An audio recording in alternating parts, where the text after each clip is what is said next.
Hey, we're First to 11. And you're checking out the Bottom Line Podcast.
This is the Bottom Line Podcast presented by Anchor.fm, your home for sports and entertainment talk.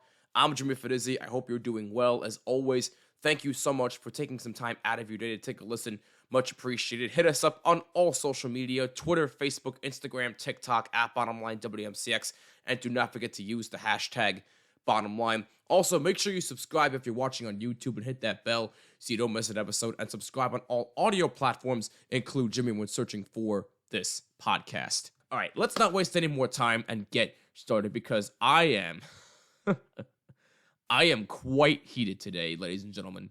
And why am I heated?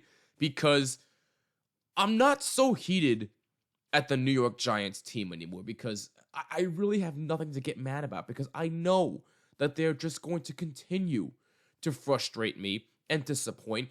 So at this point, I'm just saying, why am I even bothering anymore? Why am I even bothering to watch them just to continually disappoint myself? I have plenty of other important things going on in my life than to watch a sorry excuse for a football team. That's what I've decided at this point. But now you may be asking yourself, Jimmy, why are you so infuriated? Well, I'll tell you. Joe Judge. Now, in case you didn't hear his press conference after this week's game, or this past week's game, I should say, I'll let you hear it right here, right now. Now, full disclaimer before I play this, I do not own this clip. All rights belong to SNY, the New York Giants, and their affiliates. So with that being said, here was Joe Judge at his press conference after their just unexcusable loss against the Chicago Bears. Take a listen to this. We're going to practice hard on Wednesday, we're going to practice hard on Thursday, we're going to practice hard on Friday. Okay? And we're going to play for each other on the field next week. If we don't play well, every fan has a right to boo my stadium. You got that?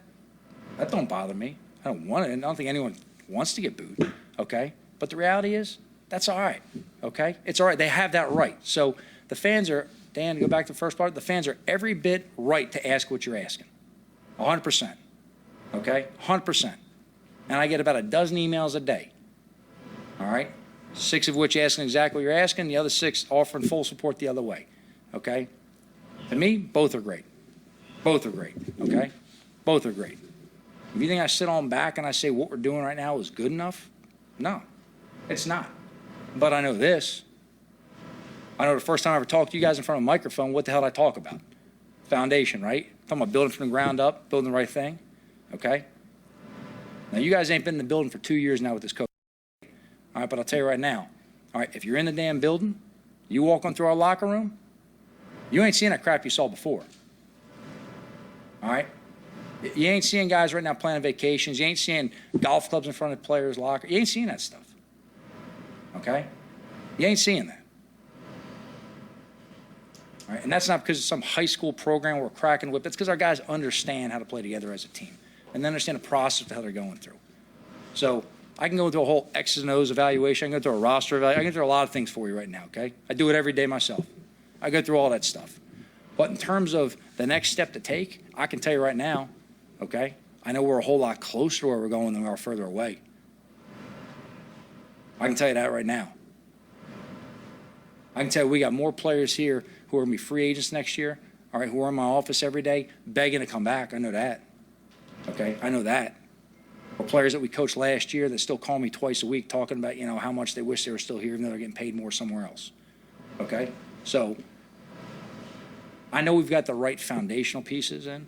I know we have some players, some key positions, all right, that are guys you can build with, keep carrying on. All right? I know we got the right temperament. I know we got the right culture in terms of teaching the players, okay, which is why I don't come up here and try to assassinate some player because I think it's going to save my okay? Because behind closed doors, when we shut those doors, I can tell every player to a man, look him in the eye, exactly what the hell he screwed up on and exactly how it's got to get fixed. I can tell him and hold him as accountable as can be because I ain't going to sit up here like some other coward sitting behind the microphone and put his players on blast, okay? That's it. I signed up to be the head coach here. Whatever bull gets fired, better get fired for me. You got that? It's got to go through me to get to them. And that's the way it is. But look, I'm not asking them to be patient. Trust me, guys. I'm not the most patient guy myself. I'm committed, all right? But I'm not the most patient guy myself, all right? But I'm proud of the way these guys continue to fight and the effort they play with, all right, and the way they grind it out, okay? But again, the toughest thing to turn over in a program, the toughest thing to change is how people think, okay? How they think. And we got guys right now that are wired the right way. Okay, they're wired the right way. Okay. Let me preface all that by saying this. I actually do like Joe Judge. I like his attitude. I like his no-nonsense attitude. We need more coaches with a no-nonsense attitude. But after hearing all of that, I really don't know if I want this guy back as my head coach. Because I'm literally just sitting here and saying to myself, what on God's green earth are you talking about? First of all, he starts off by saying, oh, we're going to practice hard on this day. We're going to practice hard on that day. We're going to practice hard the following day. And that's all well and good.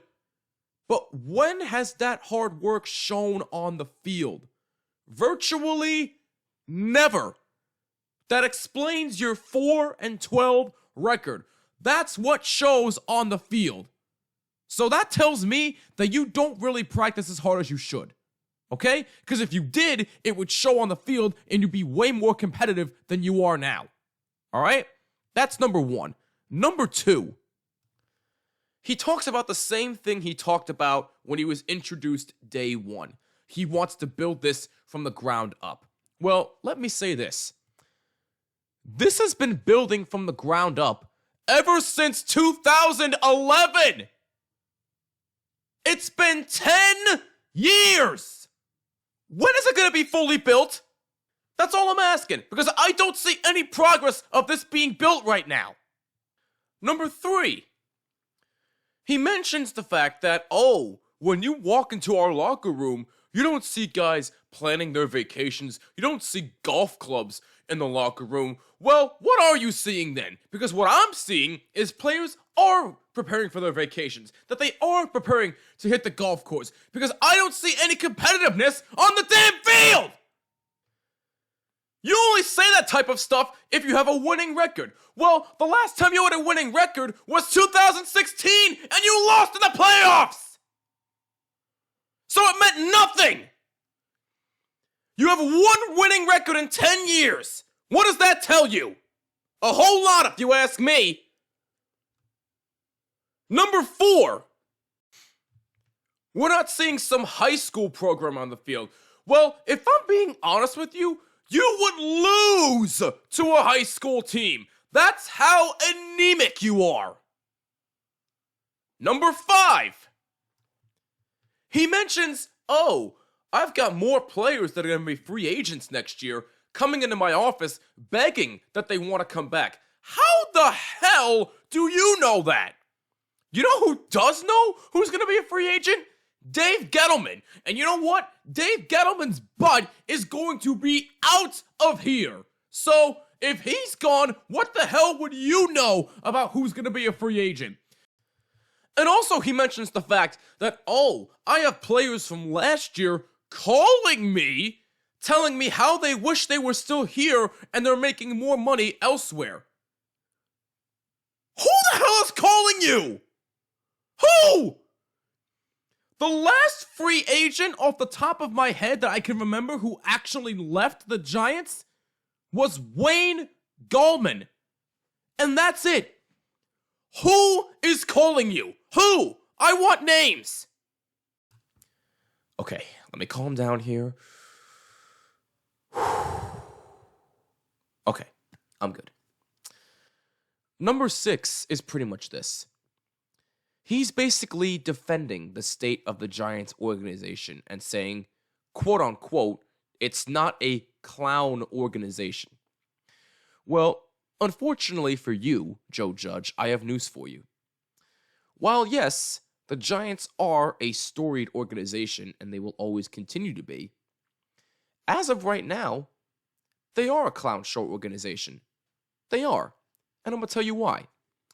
Because not only do your players not care, because they clearly aren't showing it on the field, you, while you do tend to say all the right things, sometimes, it does not execute on and off the field, whether it's during practice, whether it's during pregame meetings, whether it's during team dinners, whenever. What you're saying clearly is not resonating with anybody. Oh, and not to mention the fact that your general manager, who may not be here next year, does not know how to build a competent team, at least anymore. Okay? So, he might be gone next year. You might be gone next year. And depending on who is the GM, your quarterback may be gone next year. Now, let me just say this for the record. Daniel Jones is still a better quarterback than Mike Glennon and Jake Fromm. He is. There is no question about it, and I will always stand by that. But the problem with Daniel Jones is that he isn't consistent enough.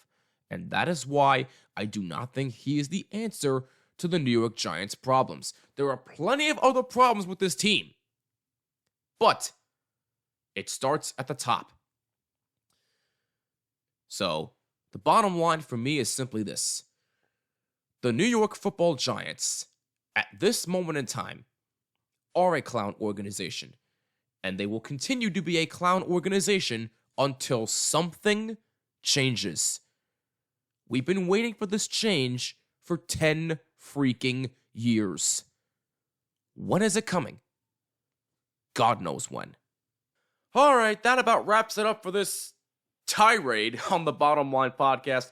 What are your thoughts about what Joe Judge said, and what are your thoughts about the Giants moving forward from here? Let us know on all social media, Twitter, Facebook, Instagram, TikTok, at BottomLine, WMCX, and do not forget to use the hashtag BottomLine. And if you're watching on YouTube, leave a like and a comment down below. That also helps out tremendously. And again, please subscribe on YouTube, hit the bell, and also subscribe on all audio platforms and include Jimmy when searching for this podcast. The Giants, man, they're an absolute mess, and I don't see any signs of progress.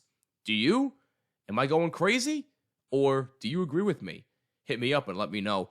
I'm Jimmy Finizzi. This is the Bottom Line Podcast. See you in the next episode. Peace, and take care.